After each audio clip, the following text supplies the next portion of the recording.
Hi, and welcome back to my channel. My name is Caitlin, and I'm a writer.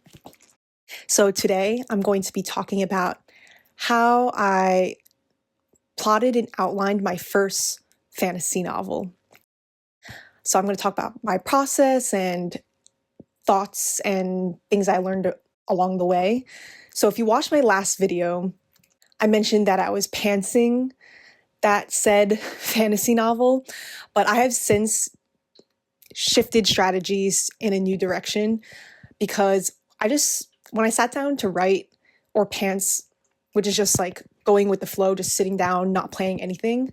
So when I sat down to write chapter 2, I got completely overwhelmed and I just blanked out. And I was like, okay, I need to go back to the drawing board to try to figure more of the plot out first before I move forward. And I have to say, I think that part of me is still attached to my plotting ways.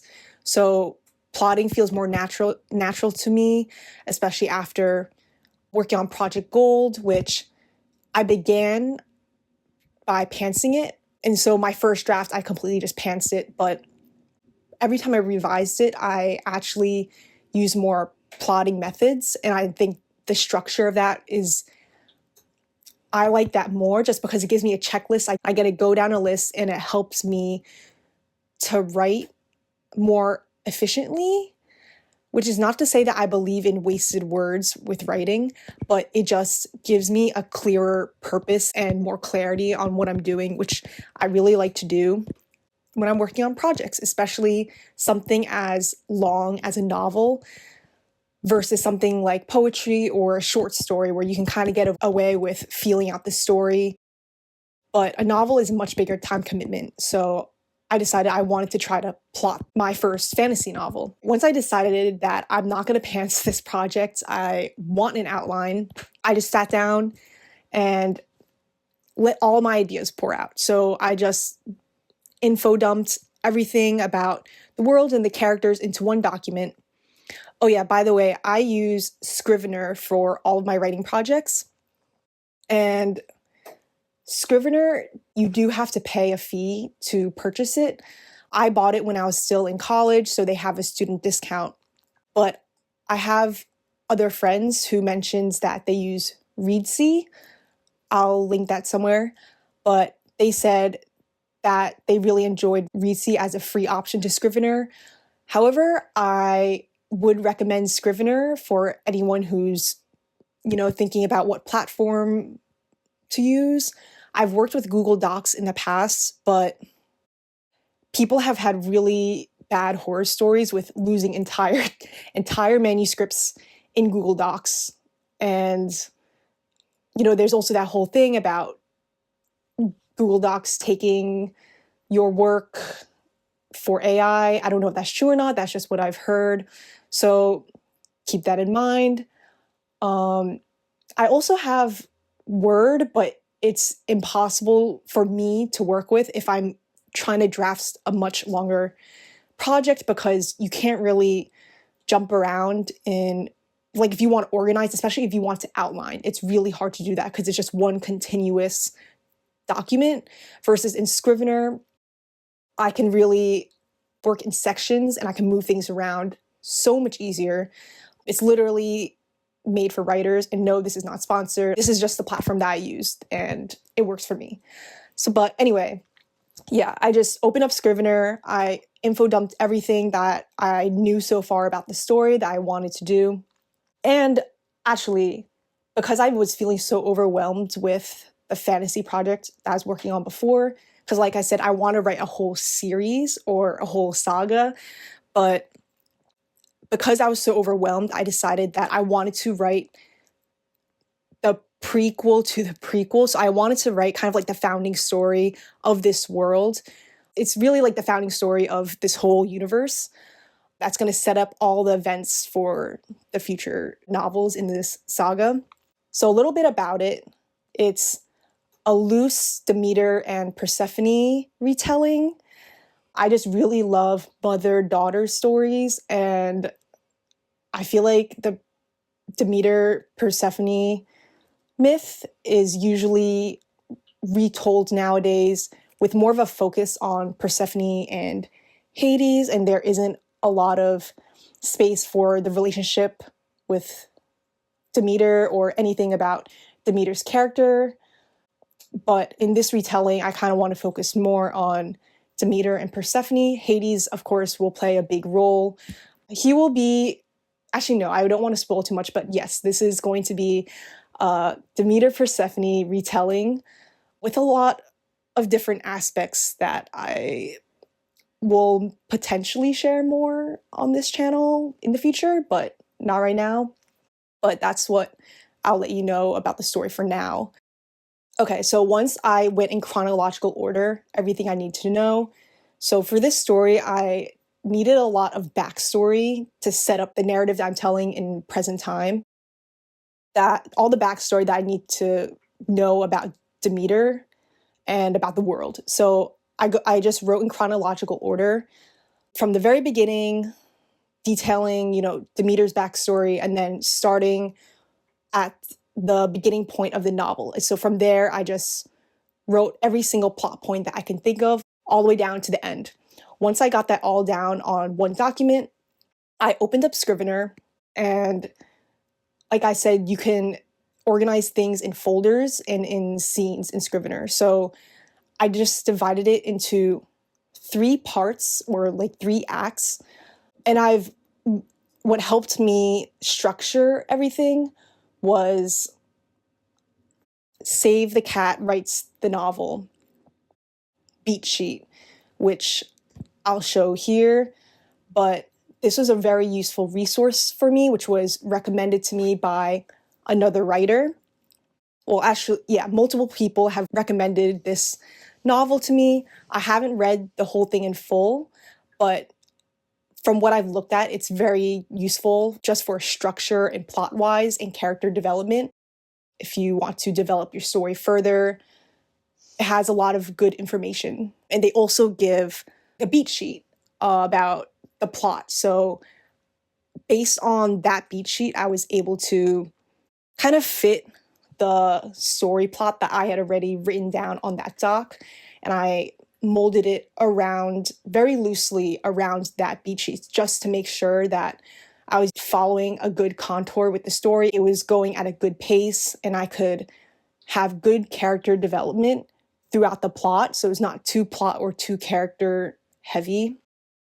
And to make sure that all the themes are really well interwoven throughout the whole thing. It doesn't get lost somewhere along the way.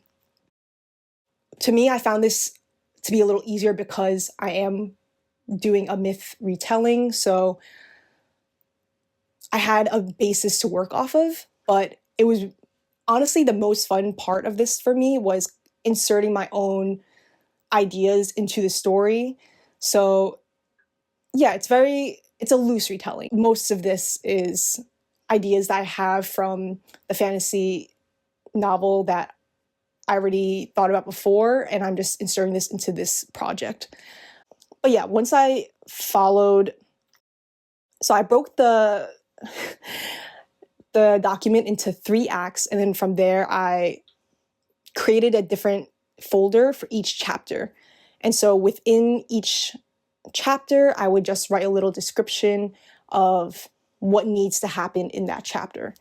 So I think I have 17 chapters total planned, divided among 3 parts as of right now. So I wanted to show you guys what my Scrivener actually looks like, because I think having a visual is much more helpful than me just describing what it looks like. But I made a copy of Project Paradise, I think is what I'm going to call this, and I removed all the info so I don't reveal too much, but I just wanted to show you what I actually mean. So right here, I wrote down all the plot in the notes section right here, and from here, I divided the plot up into I have 3 different parts, as you can see on the side here, with a prologue. And what I really like about Scrivener is on the side here, see, you can write all the different synopses on the side over here that'll show up, so it's really clear. And even within each part, you can Oh, I moved around some of the folders before because I want to show you guys how easy it is to move different scenes around. If you ever want to reorganize different things, you realize things go in different areas. But as you can see, it's very easy to keep track of all the different scenes and chapters that you have in your novel within Scrivener, which is why I like it. I can't really do this kind of big view of my project in Google Docs or Microsoft Word. And as a little bonus, I want to give you guys a sneak peek of my characters. So these would be some of the pictures that I'm going to use as inspiration that I just took off of Pinterest. So these are not my pictures, just a disclaimer. I did the best I could with the pictures that I could find. This really only took me one day to do. And I think it's possible for anyone who wants to, just come up with a fun book idea. It doesn't have to be fantasy. It can be any genre. And I will also say that the beat sheet can be played with. You don't need to stick to every single plot point that it lists. You can kind of play around with it. Certain sections can be longer or shorter depending on what you need or your genre or just your style. And also don't feel the need to follow it directly. Like you can look at it and be like, that's cool, not for me though, and just completely veer off path and just create your own new way, anything. You can also find inspiration by looking at your favorite novels and see how they work with the plot. For example, right now I'm rereading Wuthering Heights. So that's like one of my all-time favorite novels. And Emily uses a very, I don't know if I can say unique because I don't know if I'm that well read enough to be like, oh yeah, it's so different. But to me, she has a very fun way of introducing the whole plot. She kind of does like a story within a story. So yeah, feel free to do your own thing, but this is just a reference that I think makes it a lot easier to come up with a plot, especially if you're starting from scratch or you feel like you don't know what you're doing. I felt really proud to have done this in one day just because with Project Gold, that was not my experience. Yeah, but that was my first project, so it makes sense I had to, figure my way out more slowly. But because that one was such a long and kind of winding journey to figure out what the plot was, that really helped me with this project where I was like, I know I want to, or I know an outline really helps me. I think in another world, or maybe sometime down in the future, I will feel confident enough to pants a project. I don't want to like concretely just be like, oh, I'm never gonna pants, I'm only gonna plot. Because I don't think that's true. I think that I can pants a novel. It's just that I'm giving myself this goal slash deadline of, trying to be a full-time author for a year. So I kind of feel that time pressure crunch that I'm giving to myself and that I enjoy. Like it's motivating me. It's not like, I'm stressed. This is stressing me out. I only have a year. No, this is really inspiring me to give it 100%, 110% of my effort. And that is why I'm deciding to plot this project as opposed to pants it. Pantsing it, that first chapter was really fun. It felt sort of like magic to just put my fingers down, have zero thoughts in my brain, and just write. That being said, all of these past few weeks, I've been trying to work on world building, and then this past day where I finally used all of that research and world building that I was doing to create this plot and this outline. I have to say, even though it felt so good to do it, I'm so happy it's done. Like, I miss the writing already. Like, I just want to write. This is why I create the outline. I just want to wake up in the morning, sit down at my table, and just know exactly what scenes I'm going to tackle that day and just write.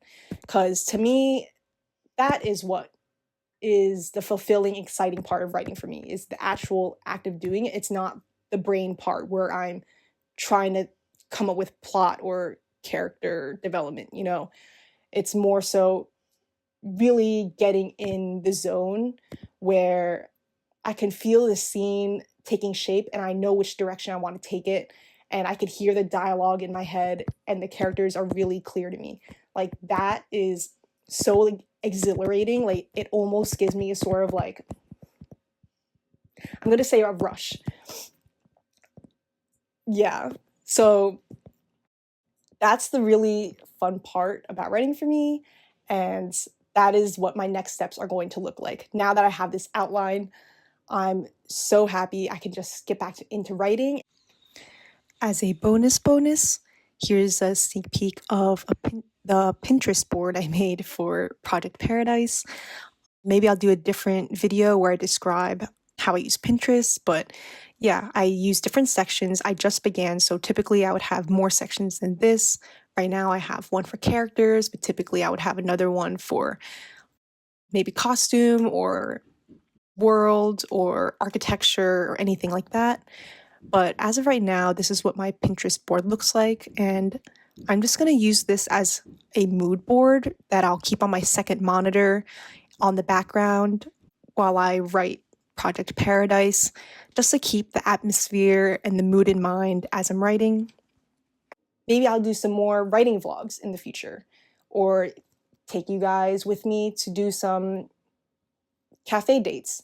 We'll see. Let me know in the comments what kind of content you'd like to see from me in this channel. And yeah, just let me know if anything I said was helpful to you or resonated with you. I appreciate all of your feedback. It's really important to me. And yeah, if you haven't already, like this video and subscribe, and I'll see you in the next video.